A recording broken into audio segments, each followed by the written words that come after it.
My name is Bruna Varalli-Claypool, and I am an associate professor in the College of Medicine in the Physician Associate Division.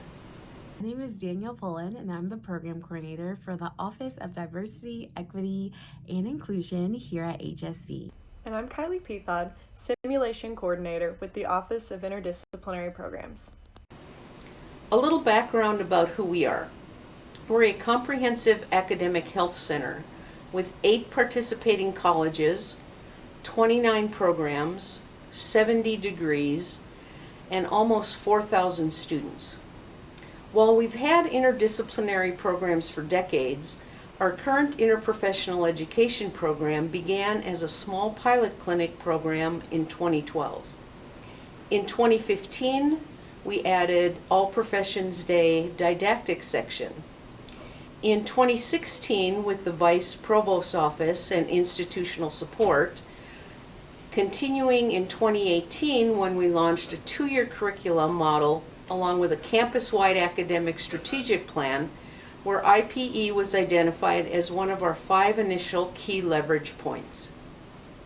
In July of 2020, all of these offices and programs collaborated for the first time to deliver a virtual experience where participants could actively engage in learning about trauma treatment. The week focused on exposure to trauma treatment with emphasis on how to work together in a team setting across disciplines. The success of the virtual experience has led to development and plans for delivery again in summer of 2021, with future implications being continued education in trauma. This project addressed all 4 IPEC core competencies: values and ethics, roles and responsibilities, communication, and teamwork, by minimally addressing the following: exploring the components of rural trauma care, recognizing critically injured multi-systems trauma patients, developing team-centered communication skills toward management of a crisis involving a multi-systems trauma patient, using primary trauma surveys to assess patient needs, and prioritizing intervention methods based on assessment using primary survey. These objectives addressed all the core competencies by offering examples, discussions, and opportunity to explore working across disciplines with a patient who has experienced trauma.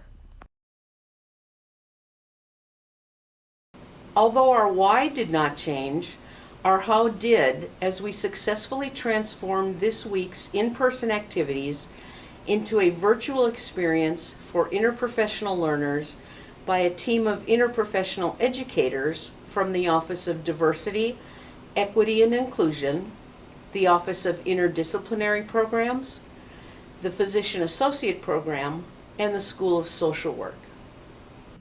Due to COVID-19, we were unable to do any of the academy in person, so we switched it to a virtual online setting. Because of this, the students couldn't do their regular cadaver viewing that they do at the end of the week. This cadaver viewing is meant to show how all of the health professionals work together to keep a patient alive and thriving. Because of this, I worked with the team and challenged them, what can we do to still have an engaging opportunity for the students on a Zoom setting? The team was successfully able to meet the challenge of delivering a meaningful virtual experience. The first half of Friday was spent reviewing intraosseous infusion, needle chest decompression, intubation, and stop the bleed. The second half of the day, the students were able to virtually watch these skills delivered in a simulated experience by experienced field medics.